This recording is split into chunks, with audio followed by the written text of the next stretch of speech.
baru dikembangkan suatu sistem, namanya Sistem Informasi Data atau disingkatnya SID. Jadi, menarik nih Kang Ade, SID, Sistem berarti Informasi Data. Itu sebuah bank data mungkin ya Pak ya? Ya.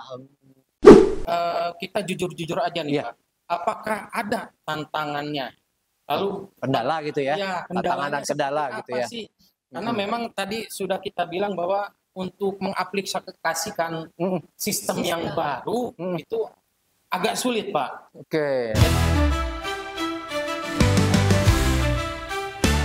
Teguh berdiri di jalan terang, kejujuran bagaikan dinding yang kuat. Sistem hidup tanpa ruang kelam, anti penyuapan membakar semangat. Berintegritas. Halo Sobat Cilok, cerdas dan informatif lewat obrolan keadilan, sebuah program resmi pada Pengadilan Negeri Tasikmalaya. Hari ini, pada episode kali ini kita akan mengupas tuntas mengenai supporting unit di Pengadilan Negeri Tasikmalaya. Di sini Kang Ade, kita bakal ngobrol tentang hukum, keadilan, dan pelayanan pengadilan langsung dari sumbernya. Nah, untuk episode kali ini kita akan membahas terkait kesekretariatan sebagai supporting unit dari Pengadilan Negeri Tasikmalaya.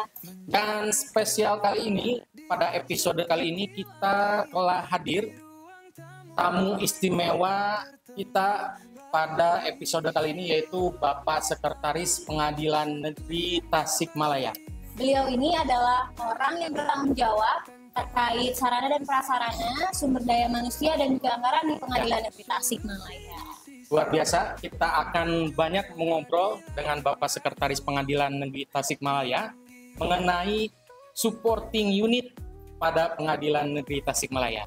Oke, kalau gitu langsung aja ya Kang Ade ya. Iya. Selamat datang Bapak Sekretaris Pengadilan Negeri Tasikmalaya, Bapak Wisnu Giri Prasetyo SK. Ya, selamat datang Bapak di podcast Cilok. Ya, saya Karina Putri. Saya Ade Hilman Bapak. Ya, terima kasih Kang Ade, Mbak Karina. Saya senang bisa hadir di sini memberikan manfaat masyarakat terkait informasi dan layanan di Pengadilan Negeri Tasikmalaya. Sampurasun, apa kabar Bapak? Baik, alhamdulillah sehat-sehat. Ini berkat doa dari pemirsa Cilok juga semua. Oke deh Bapak, boleh diceritain sedikit nggak Pak perjalanan karir Bapak nih dari awal mulanya meniti karir di pengadilan sampai sekarang bisa menjadi sekretaris di Pengadilan Negeri Tasikmalaya? Oke, awalnya saya pertama kali itu bekerja sebagai staf di Pengadilan Negeri Balai Bandung itu pada tahun 2001. Saya berkarir dari golongan 2A dan akhirnya sampai menjadi sekretaris Pengadilan Negeri Balai Bandung pada tahun 2015.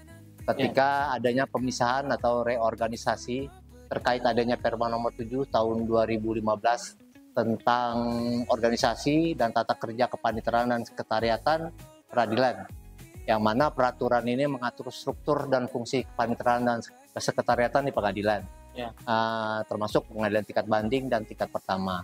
Kemudian saya beralih menjadi Kepala Bagian Umum dan Keuangan pada Pengadilan Tinggi Bandung dari tahun 2018 sampai tahun 2022. Nah, kemudian pada bulan September tahun 2022 saya dilantik menjadi sekretaris Pengadilan Negeri Tasikmalaya, seperti itu. Luar biasa, perjalanan yang sangat berliku sekali ya Pak ya. Mulai dari staf sampai akhirnya Bapak di titik di mana diberikan kepercayaan sangat besar sekali untuk memimpin kesekretariatan di Pengadilan Negeri Tasikmalaya. Baik Bapak, berbicara mengenai Pengadilan Negeri Tasikmalaya, Pengadilan Negeri Tasikmalaya merupakan sebuah institusi Bapak, yang mana sudah pastilah di dalamnya ada bagian-bagian ataupun unit-unit yang menjadi bagian Pengadilan Negeri Tasikmalaya. Dan salah satunya adalah supporting unit Pak. Bapak boleh menjelaskan apakah supporting unit dan bagaimana fungsinya di Pengadilan Negeri Tasikmalaya Pak? Oke, makasih Kang Ade. Jadi pengadilan itu bukan hanya tempat untuk mengadili, tapi juga tempat untuk mencari keadilan. Kita tak paham semua itu ya. Kemudian pengadilan negeri itu berfungsi untuk menyelesaikan sengketa baik perdata maupun pidana. Jadi untuk memastikan hak-hak masyarakat terlindungi sesuai dengan hukum yang berlaku. Kemudian pengadilan juga berperan penting dalam memberikan layanan yang berkualitas yang mencerminkan rasa keadilan bagi pencari keadilan. Ya. Nah, di sana juga ada fungsi-fungsi supporting unit di pengadilan negeri. Ada bagian-bagian atau unit kerja yang tidak secara langsung menangani perkara, tapi berperan penting dalam mendukung kelancaran tugas pokok dan fungsi peradilan.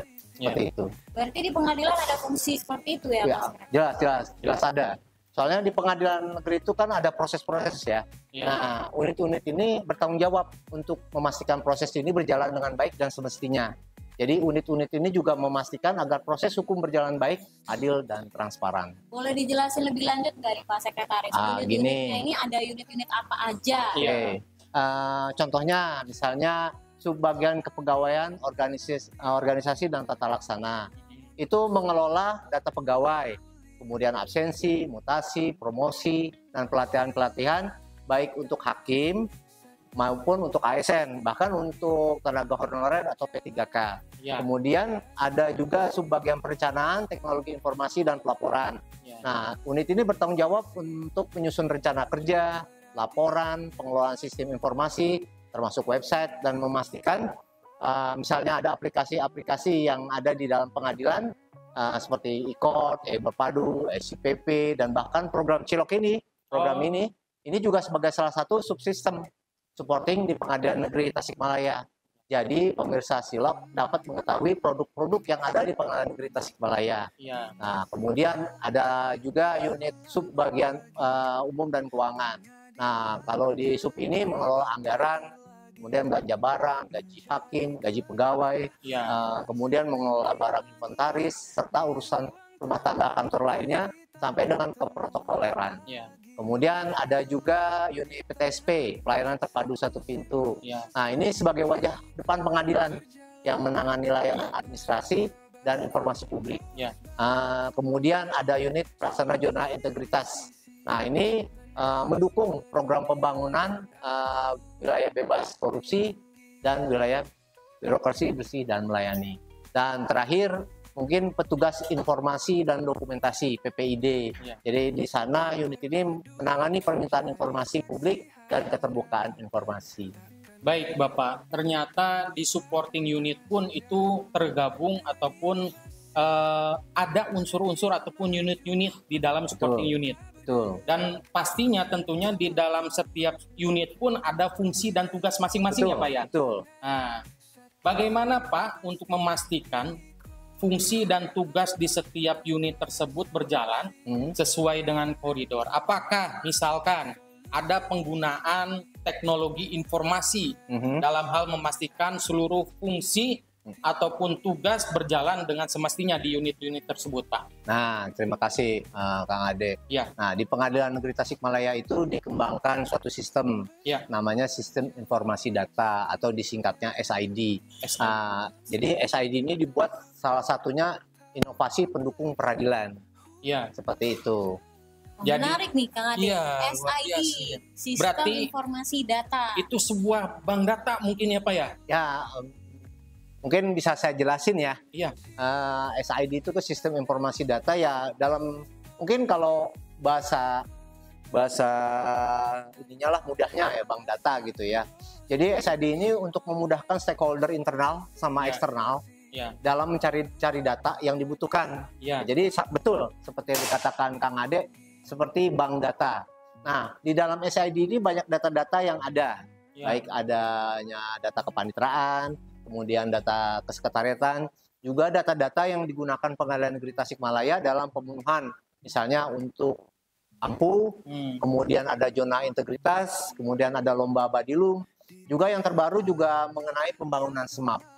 Nah, jadi seluruh data-data pembangunan SMAP ini dari tahap perencanaan SMAP, kemudian penyusunan sasaran dan rencana kerja SMAP, terus pelaksanaan SMAP, evaluasi SMAP, sampai dengan perbaikan, itu ada dihimpun di SID. Jadi agar bisa mudah kita mencarinya, baik presentasi, kemudian untuk laporan, monitoring dan evaluasi, maupun tindak lanjut yang diperlukan dalam setiap kegiatan. Dan SID ini bisa diakses di mana saja, di handphone juga bisa. Di handphone. Di handphone Iya. bisa. Iya. Jadi seluruh perangkat ini Pak, Betul. mau di komputer, Betul. laptop, Ya. handphone, Ya, asal terhubung dengan internet ya asalkan pastinya. terhubung dengan internet. Iya. Luar biasa sekali. Iya. Bapak untuk SID ini, tadi Bapak menyebutkan internal dan eksternal. Betul. Berarti kalau misalkan dalam pihak internal nih Pak, Iya. pimpinan ingin mendapatkan sebuah data, pimpinan itu tidak perlu lagi ke bagian tertentu. Betul. Jadi tinggal buka SID itu Pak. Betul, betul. Begitu pula dengan eksternal gitu ya Pak Betul. ya. Ketika ada pengawasan Ya. ataupun ada pihak lain yang meminta data, Bisa, ada di sana. bisa, ya. Bisa dibuka di Di SID, bisa di handphone, bisa di laptop, Komputer. bisa, ya. laptop, Betul. mau kapanpun itu. Iya, Setiap hari. bisa. Wah, luar biasa sekali. Biasa ya. Boleh dong Pak Sekretaris kita beneran Iya. cobain gitu, buka SID-nya Oh, lewat bisa, handphone. boleh, Menarik bisa, ya. bisa. Kita, Iya. iya. Nih seperti ini. Ya. Bentar, kita akan tunjukkan ya di sini. Ini pakai handphone ya, pakai handphone saya. Ya. Nah, asal sudah ada alamat yang ininya, asal alamat SID-nya, Apa Pak alamatnya Pak? SID Pengadilan Negeri Tasikmalaya. Sebentar. Jadi kita tidak perlu repot-repot lagi. Iya. Kalau misalkan ingin melihat ini. data, ya. Nah, ini Pengadilan Negeri Tasikmalaya. Nah, di sini ada monef dan laporan kepaniteraan, kemudian monef dan laporan kesekretariatan. Ya. Kemudian di sini juga ada zona integritas, ampu, Ya. SMAP, lomba badilum, dan notula. Notula Jadi itu seluruh notula yang data, sudah, ya, Pak, ya. semua data. Coba kita contoh ya. Seperti misalnya saya mau lihat data kepaniteraan. Menarik sekali. Berarti tidak hanya kesekretariatan Ya. ya Pak? Ya, memang awalnya ini SID dibangun tahun 2024 awal itu memang kebutuhannya memang awalnya untuk kesekretariatan, Ya. tapi atas permintaan pimpinan Ketua Pengadilan Negeri Bapak Horewan Pandu, bagaimana kalau misalnya dikembangkan data-data kepaniteraan juga bisa ada di sana. Oh, Nah, jadi ini untuk versi yang terakhir, ya. versi yang 2025 ini ada data-data kepaniteraan juga. Oh, Seperti ini, misalnya di dalam kepaniteraan ada laporan kepaniteraan hukum, kemudian Ya. laporan kepaniteraan perdata, kemudian laporan kepaniteraan pidana dengan tusi-tusi dari ibu panitera juga seperti di sana. Oh, Di sini juga ada data statistik perkara. Kalau misalnya kita klik, Ya. dia nanti langsung muncul data statistiknya. oh, langsung Langsung. dia beralih ke dokumen ya Pak? Ya? Ya, betul. Oh, Seperti itu. Jadi tidak hanya angka-angka atau poin-poinnya saja yang disampaikan, dokumennya pun bisa kita lihat. Betul. Nah, seperti ini statistik perkara. Ya. Nah, seperti itu. Nah, kalau misalnya di kesekretariatan, Nah, itu, Pak. nah, Sekretariat ya bagaimana? betul. Karena memang ini awalnya memang sistem informasi data ini memang dibangun untuk kebutuhan itu ya. Ya. Nah, misalnya ini ada di laporan kesekretariatan ini ada laporan sekretaris, kemudian laporan subbagian PTIP, laporan kepegawaian Ortala dan umum dan keuangan. Misalnya contoh kita ke umum keuangan. Nah, di sini ada dari SOP-nya, ada laporan hakim pengawas bidang, kemudian ada TLHP pengawasan bidang, monef tusinya, monef SOP, laporan realisasi anggaran. Pokoknya semua ada di sini sampai dengan monef rumah dinas juga ada. Oh, begitu. Seperti itu. Tapi Pak Sekretaris untuk datanya itu sendiri apakah sudah up to date nih? Nah, kalau untuk data, jadi gini, setiap bagian ini mempunyai kewajiban setiap akhir bulan itu untuk mengupload data-data yang sudah dihasilkan dari tiap-tiap bagian, baik dari kepaniteraan maupun ke sekretariatan.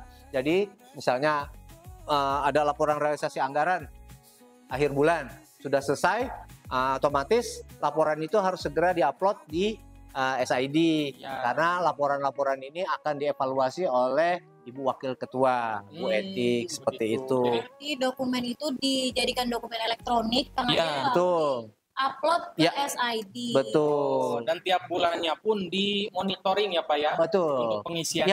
Ya, untuk itu kita ada monitoring dan evaluasi kegiatan upload dokumen. Karena dokumen ini harus berkelanjutan sifatnya. Ya. Jadi jangan sampai nanti kalau misalnya pihak eksternal melihat ternyata datanya masih ada yang kosong atau tidak ada seperti itu. Berarti sebenarnya ini inovasi bukan hanya kalau bisa dikatakan gimmick ya. Iya. Enggak, ini enggak gimmick tapi benar-benar. Sangat Dan ini dan ini diperlukan buat kita juga ya. Buat internal kita. Karena kan kadang-kala Pak Sekretaris, aplikasi-aplikasi itu dibuat hanya untuk pemenuhan. Enggak, ini memang nambah inovasi gitu. Padahal bisa dibilang agak sulit untuk mengimplementasikannya. Tapi ini memang sudah diimplementasikan berapa lama Pak? Mungkin sudah 1 tahun lebih ya. 1 tahun. Ini sudah mau menginjak tahun kedua sebenarnya. Dan kemudian memang teknologi yang dipakai ini istilahnya tepat guna lah gitu. Jadi user friendly, gampang digunakan, gampang dipakai oleh semua pihak seperti itu. Luar biasa, menarik sekali ya. Menarik sekali Pak Sekretaris. Jadi selain dari itu Pak, apakah ada inovasi-inovasi lain di Pengadilan Negeri Tasikmalaya, khususnya di bagian kesekretariatan deh? Oke. Kalau di Pengadilan Negeri Tasikmalaya ini memang kita berusaha memberikan akses yang mudah dan cepat ya. Oleh karena itu kami Pengadilan Negeri Tasikmalaya itu mengembangkan beberapa inovasi, dan inovasi-inovasi yang ada di Pengadilan Negeri Tasikmalaya juga sudah dibukukan Kang Ade. Jadi memudahkan untuk monitoring dan evaluasinya. Jadi bisa kita lihat di sini. Nah, ini bukunya.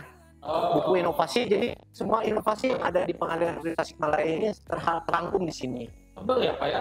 Banyak inovasinya. Banyak sekali. Iya. Ini. Karena ini fungsinya untuk memudahkan pimpinan untuk tindak lanjut dan monitoring evaluasi. Jadi kan setiap inovasi ini kan ada yang bertanggung jawab ya. Nah, untuk itu kan mereka harus memberikan laporannya. Jadi kalau dibukukan ini, pimpinan jadi tahu sampai di mana inovasi itu, apakah masih berjalan, masih digunakan atau memang sudah tidak digunakan. Nah, misalnya ada inovasi itu sudah tidak digunakan, berarti kan harus dicabut SK-nya. Nah, ini yang menarik ya. Berarti inovasi-inovasi yang ada pun nanti akan secara berkala ya, dimonitoring lagi. Betul. Ya, apabila inovasi tersebut sudah tidak sesuai dengan kondisi, maka bisa dievaluasi ya Pak ya. Betul. Oh, baik.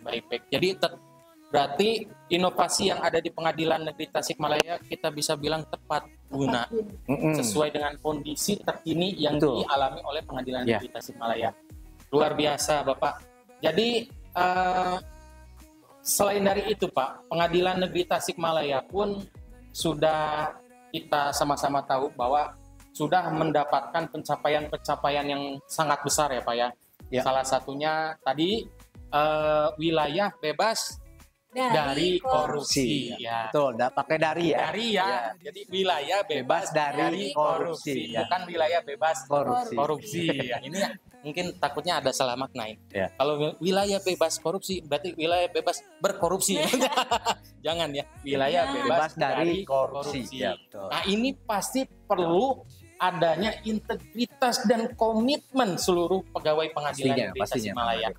Nah, secara khusus nih Pak, bagaimana Bapak menjaga dan meningkatkan integritas dan komitmen khususnya di Kesekretariatan Pengadilan Negeri Tasikmalaya? Oke. Kesekretariatan sebagai supporting unit ya. Jadi salah satu pencapaian besar Pengadilan Negeri Tasikmalaya itu kan adalah meraih predikat WBK pada tahun 2021 ya Kang Ade ya. Nah, penghargaan ini dari Kemenpan RB. Nah, ini menunjukkan nih bahwa kami menjalankan tata kelola yang bersih dan transparan. Oke, jadi peran supporting unit di Pengadilan Negeri Tasikmalaya ini sangat besar lah ya dalam mendukung pencapaian zona integritas menuju WBK. Dan kita sedang berusaha untuk meraih WBBM. Jadi melalui penerapan sistem pengawasan internal, kemudian inovasi pelayanan publik, kemudian pemanfaatan teknologi informasi dan sosialisasi kepada masyarakat. Nah, unit-unit ini kontribusinya signifikan dalam menciptakan lingkungan peradilan yang transparan, akuntabel, bebas dari praktik korupsi. Nah, sehingga kami berhasil nih memenuhi standar ketat untuk mencegah korupsi yang sangat meningkatkan kepercayaan. Nah, ini bisa dilihat dari survei kepuasan masyarakat kita yang triwulan 1 dari 2025 itu nilainya 4. 4 dari 4 dari 4. Iya. Berarti nilainya maksimal ini. Betul, sudah maksimal. Luar biasa. Seperti itu Pak Kang Ade. Oke deh Pak Sek, kan tadi udah ngejelasin ya kalau misalnya untuk mendapatkan predikat WBK ini nggak mudah loh Kang Ade. Oh gitu. Katanya sangat sulit gitu. Dibutuhkan integritas ya kan. Iya, dan berliku sekali mungkin. Iya betul. Iya. Nah Pak Sek, kalau menurut Pak Sek sendiri nih, Iya. kunci keberhasilan PN Tasikmalaya sampai bisa mendapatkan predikat WBK itu apa? Iya benar. Oke, makasih Mbak Karin. Kuncinya sebenarnya cuma satu, komitmen ya. Jadi komitmen semua aparatur pengadilan ya, mulai dari pimpinan, hakim, kemudian pejabat struktural, kemudian pejabat fungsional, staf, sampai dengan tenaga honorer. Jadi semuanya terlibat aktif menjaga integritas. Dan jangan lupa juga peran para stakeholder, jadi stakeholder eksternal. Ini juga menentukan keberhasilan. Dan pada akhirnya peran serta semua masyarakat di Kota Tasikmalaya dan Kabupaten Tasikmalaya juga menentukan keberhasilan kami dalam memperoleh predikat WBK seperti itu. Jadi tanpa kerjasama, saya rasa sepertinya kita mimpi di siang bolong lah kalau mengharapkan semua itu. Jadi kontribusi sekecil apapun menentukan keberhasilannya. Berarti bisa dibilang kesadaran kolektif ya Pak. Betul. Ya? Jadi seluruhnya harus sadar. Harus. Baik stakeholder internal maupun seluruh pegawai pengadilan negeri Tasikmalaya bahwa kita sadar pentingnya bagaimana kita bekerja tanpa adanya korupsi. Betul. Ya luar biasa sekali. Jadi pencapaian yang dicapai oleh Pengadilan Negeri Tasikmalaya ini sebenarnya mengarahnya kepada bagaimana kita memberikan pelayanan kepada masyarakat secara optimal ya Pak. Betul, ya, begitu ya. Betul. Ya luar biasa. Jadi selain dari itu Pak, Pengadilan Negeri Tasikmalaya pun saya mengetahui bahwa Pengadilan Negeri Tasikmalaya dipilih oleh Badan Pengawas Mahkamah Agung Republik Indonesia untuk membangun sistem manajemen anti penyuapan. Betul. Benar ya Pak ya? Jadi mungkin dari awal tahun ini Pak? Ya, dari tahun 2020, awal tahun 2025 ya. 2025. Jadi ini bagaimana nih Pak peran penting ataupun bagaimana posisi kesekretariatan sebagai supporting unit nih dalam pembangunan sistem manajemen anti penyuapan. Jadi perlu saya sampaikan di sini pada pemirsa Cilok. Jadi SMAP itu sistem manajemen anti penyuapan. Ini sistem yang kami terapkan untuk memastikan semua pelayanan pengadilan berjalan bebas dari praktik suap, gratifikasi, sama konflik kepentingan. Nah, peran supporting unit di sini sangat besar dan berat. Di antaranya, pertama supporting unit berperan aktif ya dalam menyelenggarakan sosialisasi. Seperti ini juga sosialisasi nih kepada masyarakat, pengarahan terkait SMAP kepada seluruh pegawai. Nah, kegiatan ini memastikan pemahaman yang sama mengenai tujuan, manfaat, dan mekanisme SMAP. Seperti contohnya sosialisasi yang diadakan pada tahun lalu nih tentang sosialisasi tentang PTSP, Pedoman Standar Pelayanan Terpadu Satu Pintu, yang mencakup sebenarnya ini aspek SMAP-nya juga ada di sana. Kemudian unit-unit pendukung seperti subbagian kepegawaian, umum, keuangan, serta teknologi informasi. Ini bertanggung jawab dalam menyusun dan mengimplementasikan kebijakan-kebijakan yang mendukung penerapan SMAP. Jadi mereka memastikan bahwa setiap kebijakan yang diambil sejalan dengan prinsip SMAP, seperti transparansi, akuntabilitas, dan integritas. Kemudian supporting unit juga memiliki peran dalam melakukan monitoring dan evaluasi terhadap pelaksanaan SMAP. Jadi mereka mengumpulkan data-data, kemudian melakukan analisis dan memberikan rekomendasi untuk perbaikan berkelanjutan. Kegiatan ini penting untuk memastikan SMAP itu diterapkan secara efektif dan memberikan dampak positif terhadap kualitas pelayanan publik. Untuk mendukung implementasi SMAP, kemudian supporting unit itu menyelenggarakan pelatihan ya, kemudian pengembangan kapasitas bagi pegawai. Jadi pelatihan ini mencakup pemahaman SMAP, teknik pencegahan penyuapan, serta keterampilan dalam identifikasi dan menangani potensi resiko penyuapan. Nah, jadi unit-unit pendukung bertanggung jawab dalam penyusunan laporan dan dokumentasi terkait pelaksanaan SMAP. Jadi semua dokumentasi penting ini nih sebagai bahan evaluasi. Nah, bukti sebagai bukti akuntabilitas dan referensi untuk perbaikan di masa depan, dan semua eviden lah ya, bisa dikatakan itu masuk ke dalam yang tadi kita sebutkan tadi di sistem informasi data seperti itu. Luar biasa. Nah, kalau sebenarnya Pak Sekretaris SMAP ini itu Pengadilan Negeri Tasikmalaya ini adalah satker yang terpilih atau memang sudah semua satker menerapkan SMAP gitu? Oke, makasih Mbak Karin. Jadi kedepannya mungkin Mahkamah Agung ya. Jadi kedepannya Mahkamah Agung memang mengharapkan ya semua pengadilan di Indonesia ini menerapkan SMAP. Dan tahun ini Pengadilan Negeri Tasikmalaya itu mendapatkan kesempatan dan ditunjuk oleh Badan Pengawasan Mahkamah Agung RI untuk mencoba melaksanakan pembangunan SMAP. Dan ini sudah mulai diterapkan secara bertahap di Pengadilan Negeri Tasikmalaya. Kami sudah membentuk tim pembangunan SMAP, kemudian unit pengendali gratifikasi untuk internal, dan kami juga sudah menyusun kebijakan anti penyuapan, kemudian menyusun ruang lingkup SMAP sampai SOP pelaporan dan audit internal. Ya, memang tidak mudah Pak Karin untuk membuat sistem ataupun mengaplikasikan sistem yang baru di sebuah lingkungan ataupun wilayah. Lalu sebenarnya Pak Sekretaris, ini kita jujur-jujur aja nih Pak, apakah ada tantangannya? Lalu kendala gitu ya, tantangan dan kendala gitu ya. Sih? Karena memang tadi sudah kita bilang bahwa untuk mengaplikasikan sistem yang baru itu agak sulit Pak. Oke. Jadi kan merubah pola pikir ini. Betul, betul. Bagaimana Pak? Apakah ada tantangannya? Oke. Gini Kang Ade, tantangan pasti ada ya. Iya. Tapi ini tantangan menjadikan kami menjadi lebih berani. Seperti di kita tuh ada theme song, Pak Kang Ade ya. Jadi pengadilan lagu. Iya, Pengadilan Negeri Tasikmalaya itu punya theme song. Iya. Yaitu judulnya itu Integritas dan Keberanian. Wah. Gitu. Jadi menurut saya pribadi nih ya, Kang Ade ya. Ini menurut saya pribadi. Iya. Integritas itu harus sejalan dengan keberanian. Benar. Nah, jadi kalau misalnya keberanian ya harus ada. Jadi integritas harus berani. Jadi kalau misalnya cuma berintegritas itu aja, jadi hanya sebatas slogan aja gitu. Jadi harus dengan keberanian. Soalnya banyak tantangannya seperti soal budaya, kemudian kebiasaan lama.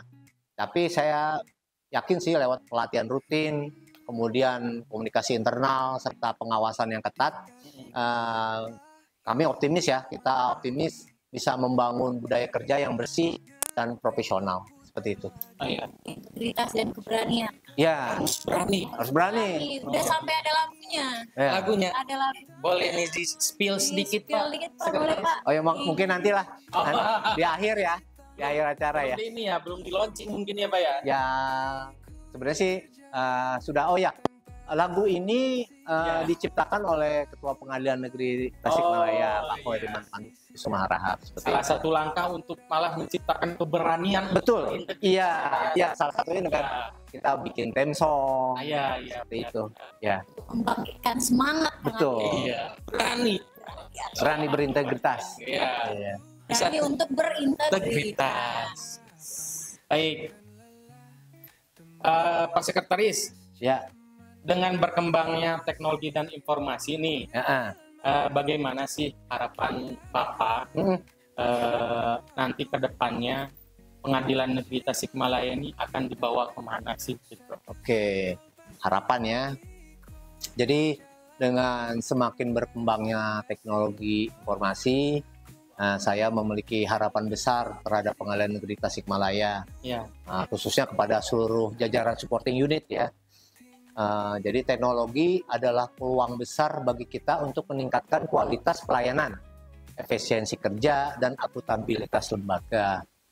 Dan saya berharap seluruh unit pendukung ya, baik dari kepegawaian, perencanaan, umum keuangan, hingga tim IT, mampu beradaptasi secara cepat dan aktif, memanfaatkan teknologi informasi dalam setiap pekerjaan. Gitu.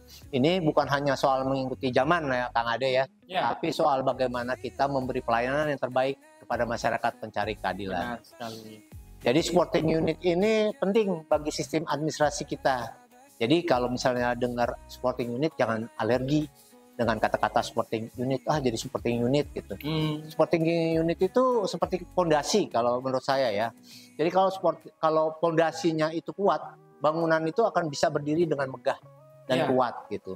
Makanya saya berharap setiap inovasi yang muncul ya, seperti contohnya tadi sistem informasi data dan inovasi-inovasi lain yang ada di Pengadilan Negeri Tasikmalaya ini sampai dengan ya pengelolaan media sosial lah, seperti ini ya, Cilok gitu ya. Ini dapat terus dikembangkan dan dengan semangat kolaboratif tentunya dan berintegritas. Saya mendorong lah agar tidak hanya menjadi pengguna teknologi kitanya, tapi juga menjadi bagian dari pembuat solusi yang memahami kebutuhan pengguna layanan dan menjawabnya dengan sistem yang efektif dan transparan. Luar biasa. Perbincangan kali ini sangat menarik sekali. Jadi memang penggunaan teknologi ini sangat-sangat vital sekali ya Pak ya. Betul. Dalam pelaksanaan fungsi dan tugas pokok, terutama pada supporting unit ya Pak ya. Baik, Bapak terima kasih telah meluangkan waktunya. Iya, sama-sama Kang Ade. Cilok ini. Mudah-mudahan seluruh sobat Cilok dapat lebih mengenal lagi apa sih supporting unit di pengadilan, terutama di Pengadilan Negeri Tasikmalaya. Jangan lupa tetap follow podcast kami Cilok di platform kesayangan Anda dan nantikan episode berikutnya yang pastinya nggak kalah seru. Kita bakal ngobrol-ngobrol soal lainnya di kesempatan selanjutnya. Oke, saya Ade Hilman Fikri. Saya Karina Putri. Kami berdua pamit dulu. Sampai jumpa di Cilok selanjutnya. Cerdas dan informatif lewat obrolan keadilan. Terima kasih Bapak Sekretaris. Ya, sama-sama. Ya.